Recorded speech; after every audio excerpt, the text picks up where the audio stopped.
Namaste and welcome to this exciting new episode of Sattology Debunking Mythology. And Sat means truth, Logos means the study of science, Sattology means the science of truth, study of truth.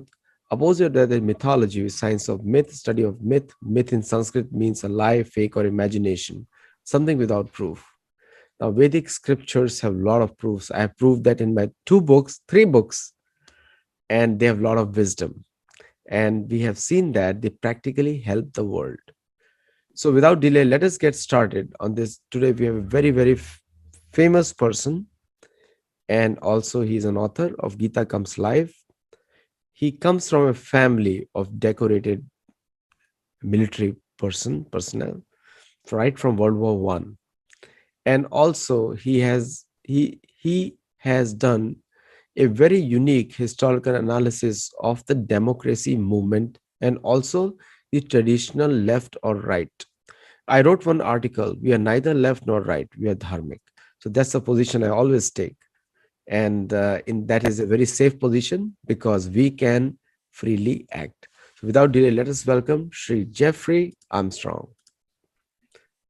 Namaste, Adi, and to everyone. We live in interesting times. That's the old saying, may you live in interesting times. We certainly do. And today we're going to try to address that with a few new perspectives on something that's sometimes thought as fixed parts of our political reality, but which in fact are fluid. And perhaps by altering them carefully, we can reharmonize civilization with the planet rather than destroy each other with technology. That's right. And we bring a very interesting perspective on technology also today. So before we get started, from the historical point of view, and obviously we'll connect it everything to Gita towards the end of the show because that's the show. Gita Comes Live. Now, what is the historical definition of left? And according to me, I'll just tell you what I read and or what I wrote. The left means in the French parliament means after the French Revolution means those who oppose the government and or monarchy. That was a basic title from which the left originated. But you have a totally much deeper understanding of left. Now, according to you, what is left? Well, of course, historically, it no doubt changed as our ability to work with the earth changed, because the speed with which technology has changed everything is in the background changing our politics. But when I grew up in the 60s, and even before that, one of the meanings of the left was liberal. And the word liberal is from the word libra, which means book. So the liberals were reading books from every civilization. These liberals were learning new things in the context, and this is very important to understand without it seeming to be against anyone. But the authority of Western civilization, at least the force trying to be the one authority of Western civilization, was the Catholic Church. And it was that Catholic Church that gave everyone permission to colonize the world. So before we talk about American democracy, we first have to say that America was the result of the Catholic Pope telling the European countries that were Catholic that they had his permission to go out in the world and rape, pillage, steal, and take everything and anything, as long as they made the people there Christians, and as long as they gave part of that money that they gained or wealth that they gained to the Catholic Church. So the single authority, as we come into this conversation, was the Catholic Church. You could say that the alternative was people reading other books. That's the original liberal, the original Democrat, the original one who's having an opinion based on the knowledge of other cultures than just the Catholic Church.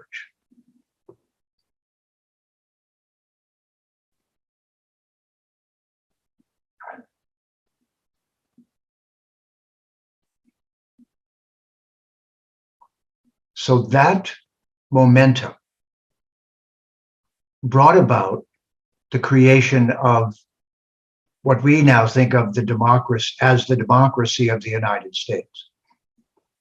But the part of this story that no one is told in the history books is that it was not Greek democracy that the United States was based upon. It was the democracy of the Iroquois Confederation of the eastern, now what we now call states, New York and that area up against Canada and the upper East Coast, was where the Iroquois Confederation of First Nations people lived. And they actually, 1,000 years before anyone came to North America from Europe, 1,000 years before, the democracy that our government in the United States is modeled after, with a confederation of Iroquois tribes, was created at a very difficult moment in their history where they were all fighting. This is delineated in a book which I learned about through a Mohawk chief who was instrumental in it coming into being. His name was Chief Jake Swamp, and another person named Gregory Schaff. So this doesn't just sound like a theory. I want you to know that if you get this book, The U.S. Constitution and the Great Law of Peace, a comparison of two founding documents, then and only then will you understand the roots of democracy in the United States. So that you haven't been told this, nor was I, in university, and I've graduated from university with 4 different university majors, degrees, and no one ever told me the real roots of democracy. So I'd like to suggest to us that we start rethinking this not as 2 parties, but 2 wings of a bird. This is a Vedic metaphor. That jnana and karma are 2 wings of a bird. Or bhakti and karma are 2 wings of a bird, depending on who tells the story. And jnana, or discernment, is the tail. So think for a moment, which of your arms would you like to cut off? So political, are your arms opposed to one another? Or is opposition the wrong word? Isn't that what this means? They're not opposed to one another. Try it. Just bang your fists together, see how that works, and then do this. This will destroy you. This will bring you to balance. This is democracy. It's a way of not going to war over our differences. Very well put. And I think many people are totally, there's a permanent branding of right wing and left wing, and which is a totally misunderstood concept, but you take it to another level. You have gone into the real history of Sattology of actual democracy, what it stands for. And one of the things which you said about the right wing was very, very striking to me. Now, for my new book, A Curse on Natives, I have to do a lot of research, and I am now going through that. And one of the terms you introduced to me, and I give full credit for that, is papal bull. I did not know anything about that. And so the entire world colonial history starts in the 6th century. And initially all the, and I'm talking from the Antioch city over there. And that's where the papal councils were held, and how the Pope usurped the Roman kingdom, including everything the Romans had. Now, what is your analysis on the right wing? Because most of the people are not aware, and I think people who are watching in America are not aware, and people who are watching in India are not aware, or any other part of the world. So what is the right wing? The right wing is invisible. Only its activities are visible. The right wing is the underground representative of the Christian faith that are trying to, by any means, control the world. And this is not a conspiracy theory. This is a historical fact that the Nicene councils that created what we call the Catholic Church, as one of my professors used to say, was the the Catholic Church is the last remnant of the Roman Empire. Now, of course, all of these so-called religions are an accumulation of certain truths from the past. But I want to point out one very important thing to you. The Catholic Church, as the flagship for Christianity, only believes in one lifetime and is not at all interested in the individual per se, but rather is the dominating force that establishes the teachings that they're promoting, just exactly as the Romans dominated the world with their army. It was a paramilitary dominance that believed that anyone who was not Christian was persona non grata and going to hell, and that they only had one lifetime. And that there was no real definition of self, but rather the self was under the control of the church, and government, therefore, had to also be. But when the United States was formed, something had already happened that set the history of the United States in motion. Most people don't know this. Look for a book called The Founding Brothers. You'll see the story of this. But there were already 5 million African slaves working mostly in the deep south of the United States before there was a discussion of giving the United States a government. And while the government was formed theoretically on principles of democracy, may I pun and say dark secret? The sad secret was that 5 million slaves, black slaves, were the problem in making a democracy. But there would be no agreement between the North and South if they didn't leave the slaves in place. So I want you to think for a moment. In Christianity, there is no feminine divine. So in every other indigenous culture, there's a male and female divine, almost without fail. Especially, of course, in India, Bharat. So the Catholic Church has a male-only, male-dominant worldview. And it allowed slaves, because stealing the land from indigenous people was the Pope's way of spreading Christianity throughout the world. Don't think all Christians are like this. They're not. Neither are all Muslims doing the violent things that some are. Each of these religions has departments that are violently aggressive and believe they're helping everyone by dominating them, even killing them, and torturing them and enslaving them. In the United States, behind the right wing has always been the Christian religion in the form I just described as a dominating force. And you'll thank me later, this is for your own good. And those papal bulls, eventually embraced by the Protestants as well, went out into the world. They gave permission to take the land. You need to think of this to understand that the stealing of the land and the running of tobacco, sugarcane, and cotton are all very labor-intensive, high-money crops. Slaves were necessary for that. And right now, aren't we seeing women finally being recognized and Black Lives Matter? How many years after this democracy began?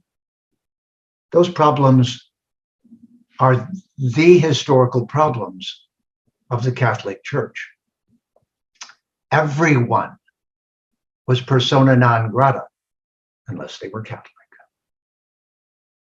Or don't get angry at your Catholic friends because of this. They don't know this either.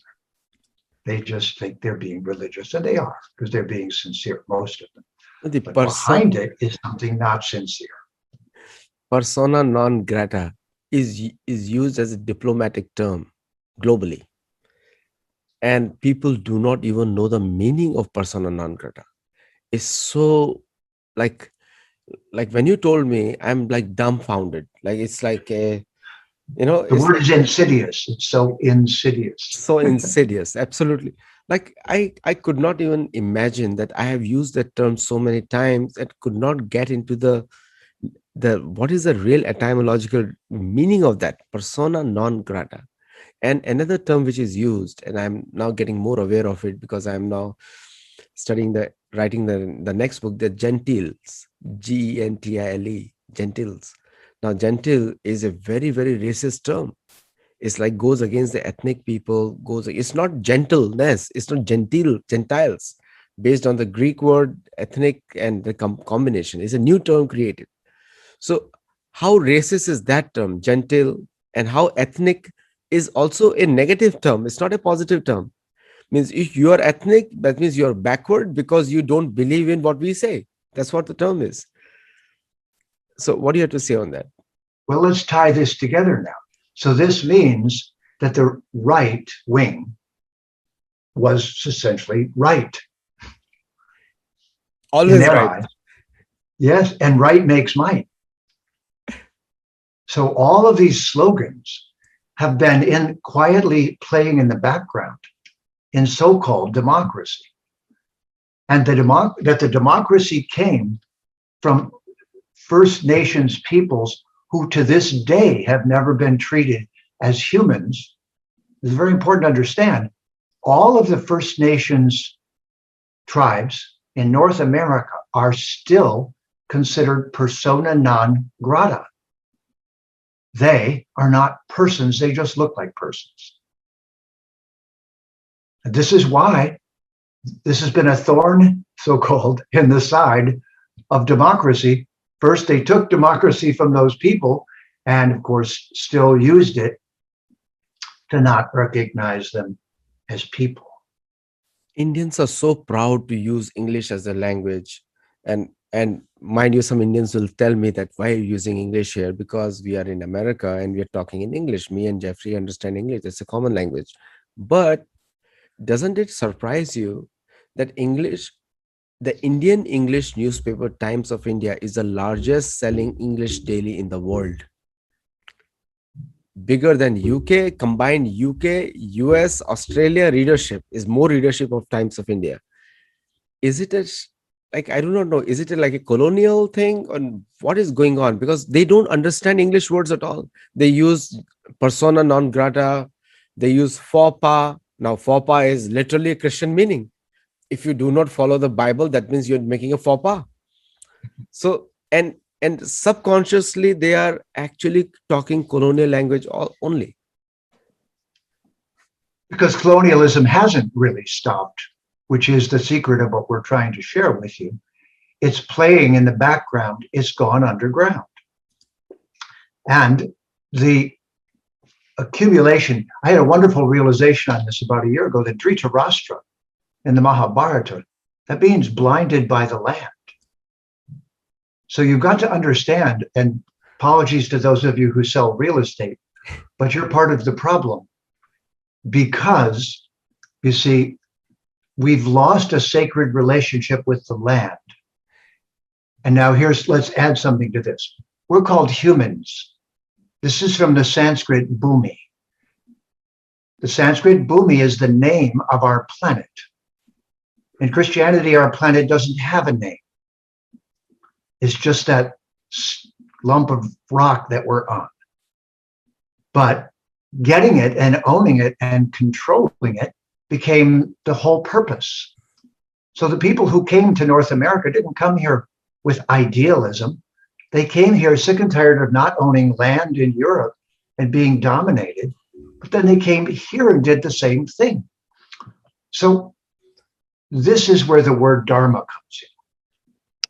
Dharma, so bhumi gave us humi and homi and human. We who live here on bhumi.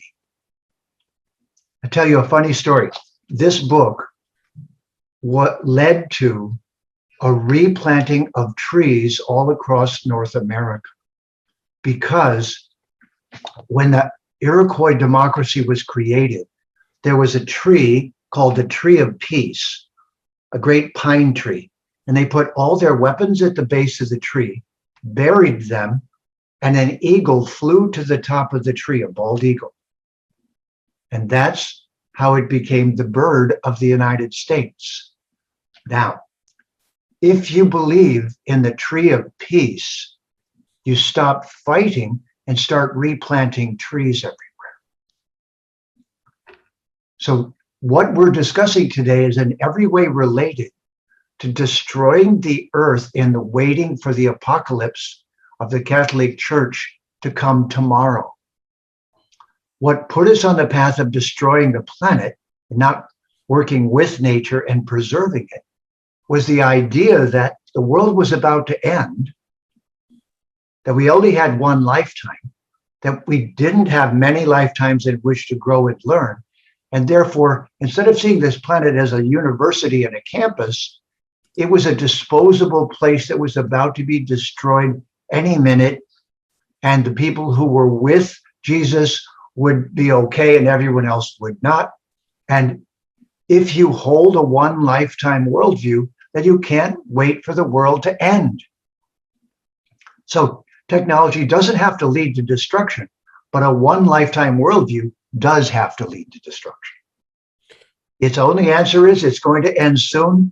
Act now, don't wait, exploit, exploit, exploit, destroy. Now we're done. Now God takes some back and throws the rest to hell. This is the story behind so-called democracy.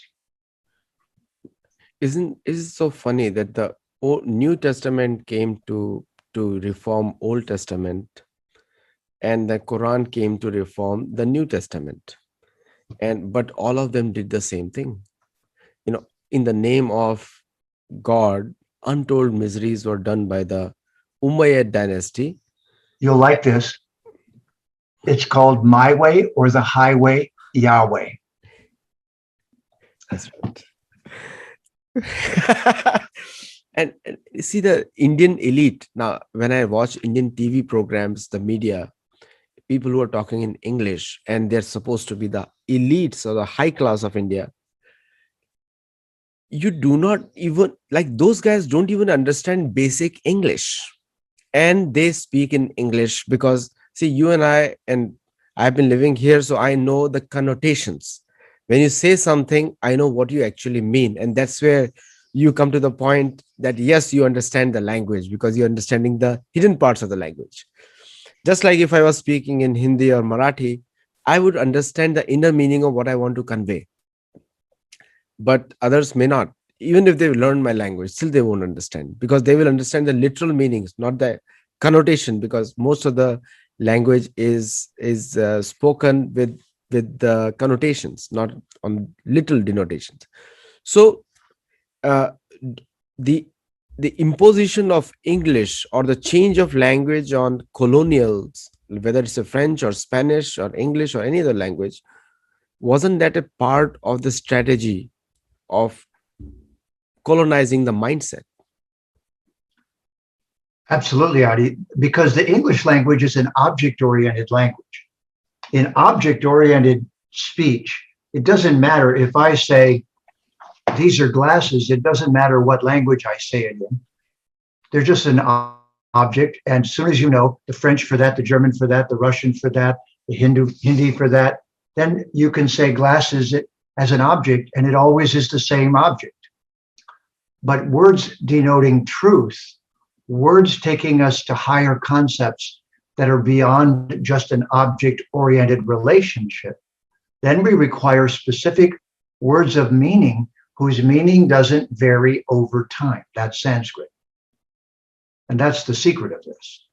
That Sanskrit and the Sanskritic culture of the Vedic civilization is the civilization maintaining the ancient gifts of wisdom from the divine to humans with a language that doesn't degrade over time, with a language which is specialized in higher meaning, higher truth, and the essence of existence. and the moksha or liberation of everyone from bondage. Whereas English is a polyglot language, a dirt farmer's language originally, hodgepodge together from multiple cultures with the least amount of consistency, the least grammatical reality and stability, but it's all about the objects because it's all about colonization. And this is why until we bring Sanskrit words into English, you cannot describe Sanskrit realities, the ancient realities of India, of Bharat, because you don't have a vocabulary, because English doesn't have truth-telling words like dharma, from the root dri. The root dri means the essential nature of a thing, which if you take away, it's not itself. That's water. The essence of water, the dharma, the dri of water is liquid. What is the dri of the human? What is the dri of the atma? And what is the essential nature of each thing in nature so we can cooperate with nature, thinking that nature is already intelligent? And this is what all the First Nations cultures were doing. They were cooperating with nature in their area. Most of their arguments were over different ecological viewpoints colliding because one was from this area, one was from this area. But the secret of government was cooperating with nature where you lived. We've entirely lost this. One of the interesting things, we are having a very interesting discussion right now. Another misconception amongst the Americans is when the America got their independence, they changed everything. Like they made from right hand drive, America used to drive right hand drive when the British were there. And then they made it to left hand drive. They made other cultural changes. They replaced the monarch, the queen, with the president. The president is the new monarch of the free world, the leader of the free world. Now, how free we are talking here? How free? Because you have been a veteran, and your whole family has served in the military. So when we talk about the leader of the free world, so what do you actually mean by the leader of the free world? Well, first of all, Adi, that's a great question. Because in chapter 12 of the Bhagavad Gita, the word Priya is used 7 times, 5 times within just a few verses. And the word Priya in Sanskrit, which is beloved, and the freedom of association that you have with someone who is your beloved. Think of it. Intimacy with someone is something they allow when they trust you. And in that closeness and proximity, they share their hearts, they share their bodies, they share their lives. That is because the two people doing that sharing are Priya. That word, the P, becomes F very easily. Pa and fa and va are easily interchangeable linguistically. So the English word freedom is from the Sanskrit Priya. And it's from the concept of bhakti, of us as humans regaining access to a loving relationship with the Supreme Being, and then acting as role models of that loving attitude in our relationships with the humans who don't understand yet.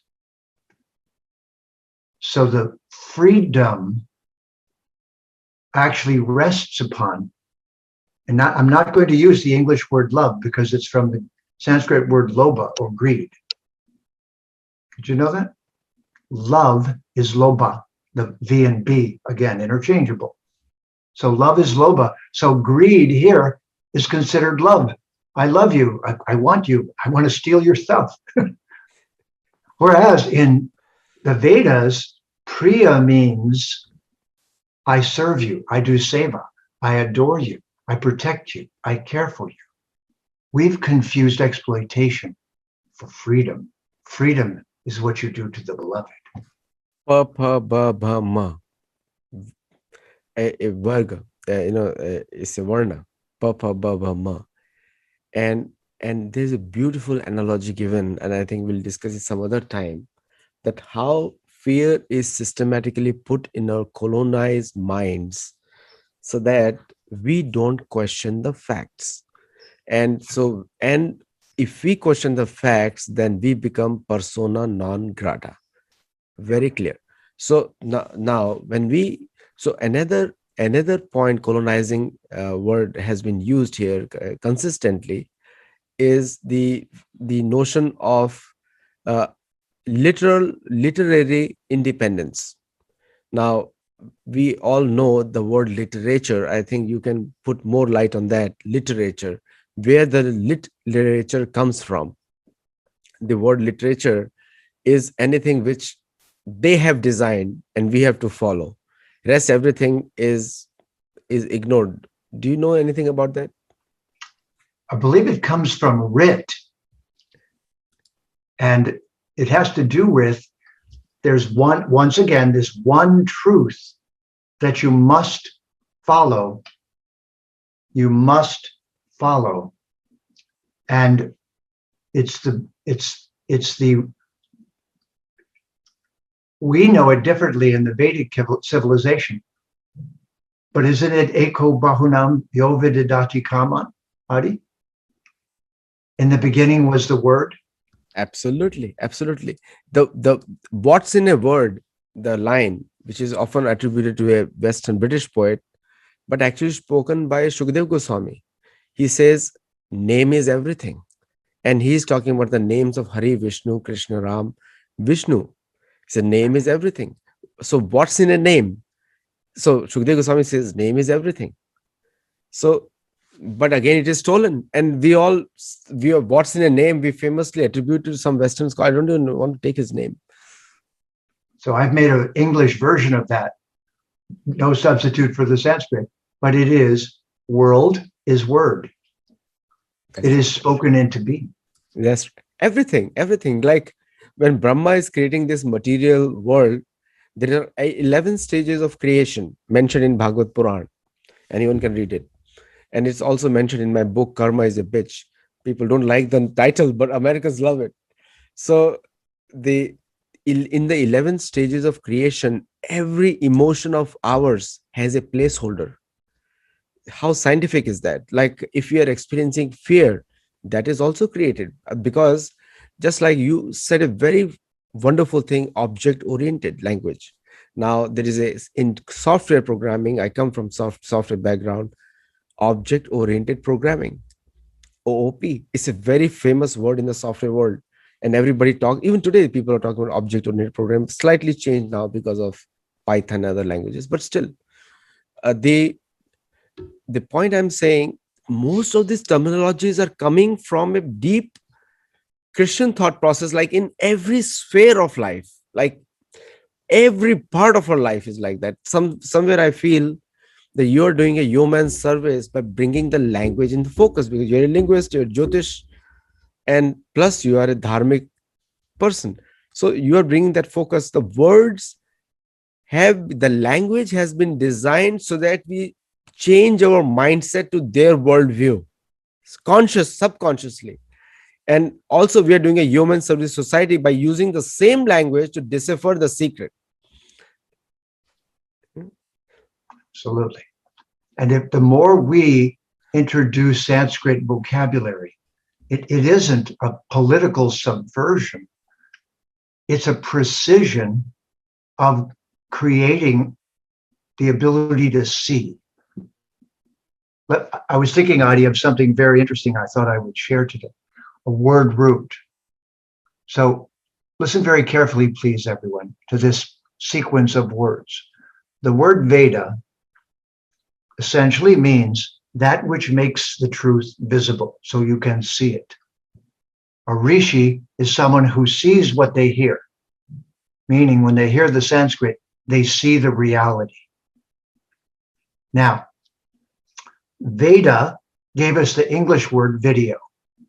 Right now, we're in a video. Used to be you watched movies. We're in one right now.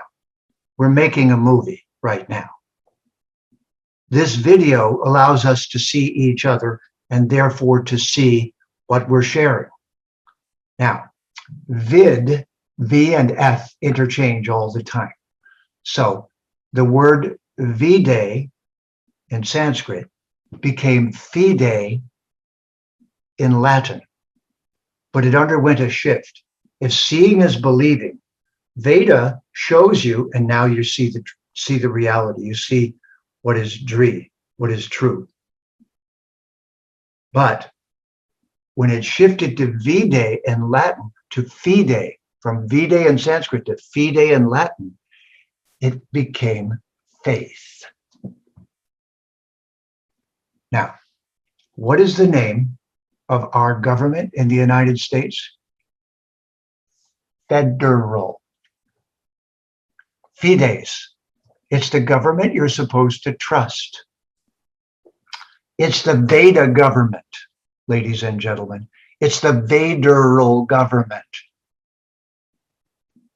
They've colonized Veda, first made it into video, then made it into blind faith, then made it into blind faith. And so the blind faith, the government you're supposed to blindly follow, is called the federal government. A colonizing of the word Veda, and then they tell the people from the home of the Veda, you're persona non grata. We stole your word, your primary word, but hey, that's because we're illiterate. But other than that, we're fine. No. It is this theft of great ideas that has brought us to where we are. And with great Sanskrit language, we can undo the ignorance, not be violent, undo the ignorance so that we can harmonize, dharmonize with nature. We need a dharmocracy, not a left or right, a truth-seeking population with a methodology for compromising without harming each other, and plant more trees. When Bhishma is talking to Satyavati and they're searching for a king because there was no heir to the Hastinapur kingdom, Bhishma talks about Lokatantra, and Satyavati was very, very learned. Satyavati was very well versed in Vedic knowledge. All ladies in Vedic culture, Satyavati, even the daughter of Sanjay was very learned. She was a guru. So, and Sanjay was not a Brahman or a Kshatriya. Sanjay was an assistant to Dhritarashtra. He was a disciple of Vyasadeva. Now here, and Sanjay is the only one of the people. Just hold on, just a second, please. So the another point, and I think this is a great answer you said in the last one. The one of the things which comes to the mind, and I'm talking purely from the Indian colonial mindset, the education system. Now, education system, whether it's a US or India, is the same thing, coming from the same source. And the education system has been modified to such an extent that even the national song of India, which is used as national anthem, was designed to greet George V. And people do not know what was that. There are words on that, Rabindranath Tagore, and that's why he got the Nobel Prize, because Nobel Prize is given to people who accentuate their faith. So what do you have to say on that? I love learning all of these historically buried truths. It's as if for 1,000 years, everyone's been burying stinky things all over the place. And it really is time that we turn that into fertilizer. And the saying is so important. Those who do not study history are bound to repeat it. So I want to remind everyone that we're not going through this exercise to make fun of others, to ridicule them or demean them, or to become their enemy or to speak badly of them. We're doing this to clear the air so that we can speak the truth of what has been going on what has been hidden from us, and what is important for us to know because we're liberals. That is to say, we're book lovers. That's right. So those from the Vedic library, without knowing it, are in juxtaposition to the one book traditions that want to force everyone to only have that one book.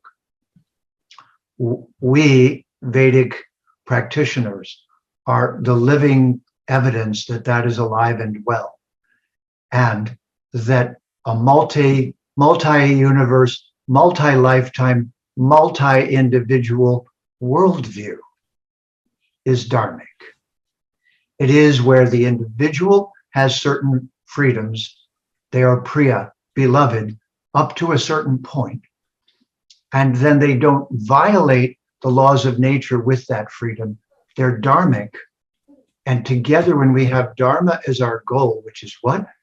Following and working along with the laws of nature for the well-being of the whole planet and everyone on it, then we will never again say, God bless America. We will say, may Bhagavan be priya to everyone. May everyone flourish.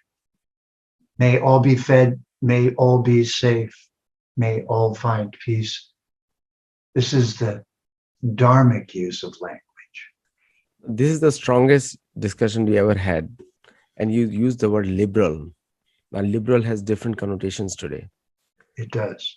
And totally, we are not meaning liberal in the modern sense. Liberal in the sense that we are swadhyaya oriented, and we are liberal. We are forgiving to other people's mistakes, but we are very strict on our vows to protect swadhyaya and our own spiritual practice. But we are not passing judgments on others, whether you are right or wrong.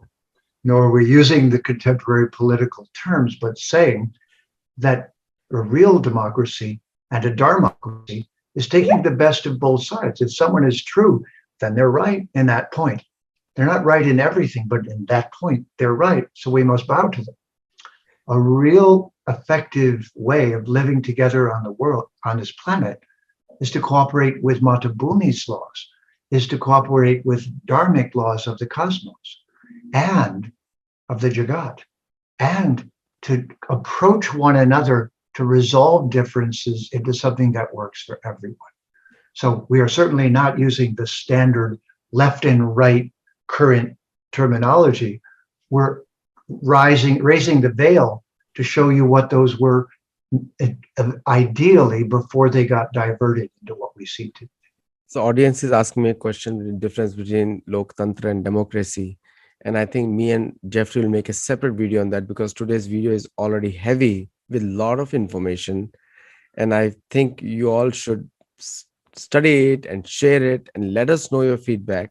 And next week we'll cover Loktantra versus democracy versus dharmocracy, and how dharmocracy and Loktantra practically mean the same thing. There's a saying in Spanish, loca en la cabeza. Loca means crazy. Loco. Loka means a dimension of reality within the Jagat. Don't confuse being crazy with that. Guys, we're not talking loco. So we're talking. We're not talking crazy talk here. So thank you so much, Jeffrey. And it's always fun to have discussion on these blazing topics. And also it will help many people to clear the air on the left and right.